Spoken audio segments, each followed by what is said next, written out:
If you haven't logged into your 401k and changed anything since you set it up, you're running on a decision you made in your 30s. That decision is now capping how much you can save at exactly the age you can least afford a cap. By the end of this video, you'll know if you're one setting away from tens of thousands of dollars and why 5 minutes undoes what 20 years of autopilot didn't. Charles turns 50 on a Tuesday in March. Nothing marks it. He drives to work the same way he has for 6 years and picks up the kids from practice on the way home, same as always. By 9 that night, he's asleep on the couch with the TV still on, the way most Tuesdays end. Somewhere in that ordinary day, the rule around him changed. The IRS doesn't send a text. There's no banner in his 401k app, no call from HR. But at 50, the government just decided he's allowed to put a lot more of his paycheck away tax-free than he was allowed to yesterday. Charles doesn't open his 401k app that day or that week. The rule changed. How he saves didn't. That gap between what just became possible and what he actually does is where this mistake lives, sitting there for years unless something forces him to look. Charles never looked up the number that matters most here. For 2026, the standard 401k limit sits at $24,500. That's the ceiling for anyone contributing through payroll, no matter their age. At 50, a separate rule kicks in on top of it. An extra $8,000 a year, specifically reserved for people who've crossed that birthday. Add them together, and the real ceiling becomes $32,500. It's the amount the IRS has decided a 50-year-old can shelter from taxes in a single year, growing untouched until retirement. A 49-year-old earning the same salary as Charles doesn't get that option. He's capped at $24,500, full stop. Most people know catch-up contributions exist in some vague sense. Fewer know the actual figure. Fewer still have translated it into what it means for their own paycheck. It's $8,000 of permission tied to one percentage on one settings page that does nothing until Charles goes and changes it. He hasn't, because he's never seen the number. Charles set his contribution rate the year he took his first real job, the one with benefits and a 401k match. He was 24. HR handed him a stack of paperwork, told him 6% was a solid default, and he checked the box. It felt responsible at the time, and it was working. His salary that year was $42,000.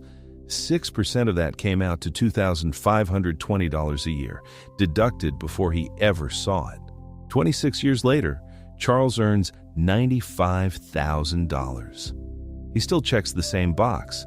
6% of $95,000 comes out to $5,700 a year, more than double the dollar amount, sure, but the same percentage he picked as a 24-year-old with a starting salary and no idea what his career would eventually pay him. Run that $5,700 against the $32,500 ceiling, $24,500 standard, plus the $8,000 catch-up. And the picture gets uncomfortable. He's using roughly 17% of the room the IRS just gave him. All because a decision he made in his 20s was never revisited. The paycheck grew. The habit stayed the same. Nolan set his contribution rate the same way Charles did. The difference showed up later, and it wasn't dramatic. Every time Nolan's salary changed, he opened his account and looked at the percentage again. Nolan is 51 now, with the same $95,000 salary as Charles and the same employer match. But his contribution rate sits at 25%, not 6%, because every income bump over 2 decades came with a 5-minute review attached to it. When he turned 50, that habit already had him watching for the catch-up rule. He'd already built the habit that would find the $32,500 ceiling for him. This year, Nolan is putting away close to the full amount the IRS allows him. Charles is putting away a fraction of it on the same income at the same employer after the same number of years in the workforce. The only thing that moved is one number. One of them is capturing thousands of dollars in tax-advantage growth he doesn't even have to think about anymore. The other doesn't know the option exists. Charles treats this like this year's shortfall, something he can make up later once there's more room in the budget. But skipping the $8,000 and doesn't just cost him this year. It stops compounding the day he doesn't put it in, and every year after that adds another year of growth he'll never get back. So, the contribution rate isn't the only decision from Charles's 20s still running his finances. If he financed a car back then, it's probably been quietly doing to his budget what the contribution rate's been doing to his retirement.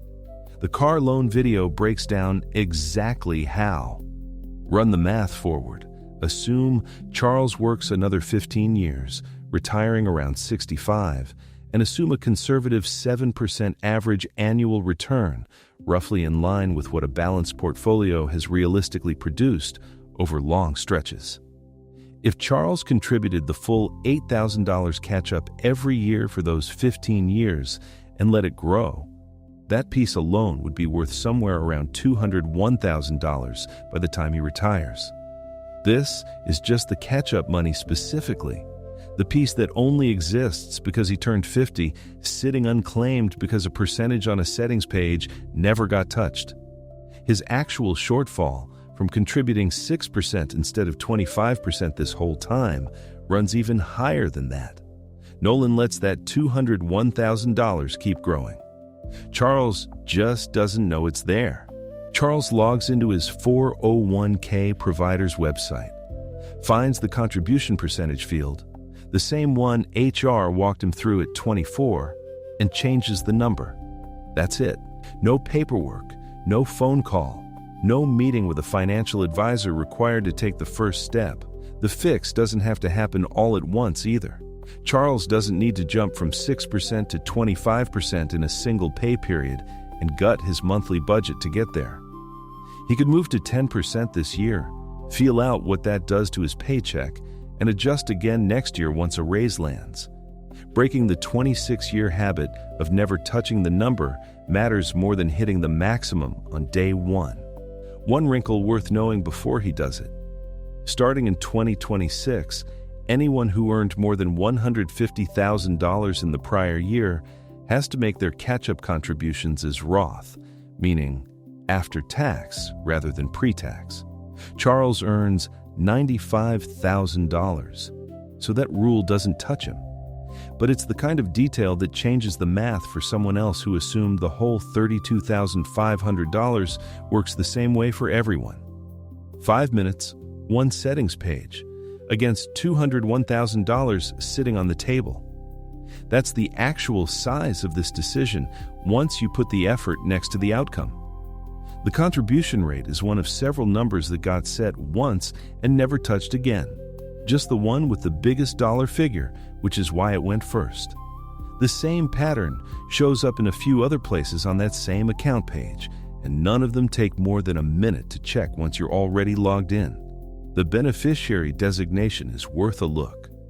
Charles named someone when he opened the account at 24, and that field doesn't update itself for marriages, divorces, or kids born since, any more than the contribution percentage did. The asset allocation deserves the same glance. Whatever glide path Charles picked in his 20s was built for a 24-year-old's time horizon, not a 50-year-old's.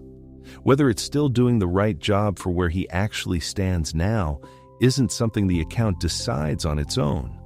And the employer match is worth confirming directly, because some plans include a true-up provision, a correction at year-end for anyone whose contributions were front-loaded or uneven across pay periods.